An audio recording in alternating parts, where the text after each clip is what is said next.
Hi there. This video is on post-operative instructions specifically for a facelift and neck lift, and I'd like to refer back to the general post-operative instructions video as well. And again, all this information is located in your post-operative instructions packet provided to you prior to surgery. After a facelift and neck lift, we advise against washing your hair until given permission to do so. And that typically occurs around 4 or 5 days after surgery. At that point, I advise all my patients use unscented baby shampoo, placed gently in the hair, and avoid scrubbing or pulling or tugging around the incisions. All patients have dressings and drains in after surgery, and those are typically removed the day after surgery. Occasionally, one or both drains need to remain in for longer.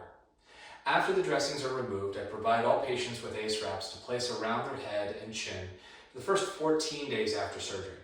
So for the first 7 of those 14 days, I recommend all patients wear the ACE wrap day and night. And then the second half of those 14 days or 7 days, I recommend that patients wear it only at night. Now, I do not recommend wearing it tightly. It should be worn very loosely. It's not meant to hold anything up or hold anything together. It's simply there to protect the incisions.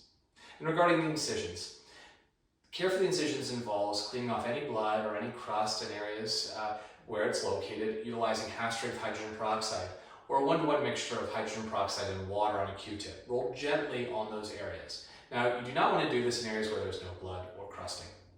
I advise all patients to apply bacitracin antibiotic ointment to the incisions twice a day for the first 3 days, except for those patients who are allergic to bacitracin or in areas of the skin or the incision that are protected by steri-strip tape. After those 3 days, I recommend applying Aquaphor ointment to the incisions twice a day. And then approximately 10 to 14 days after surgery, I transition my patients to a silicone-based scar gel. Stitches are typically removed in sequence, around 4 or 5 days, around 7, around 10 to 14 days after surgery.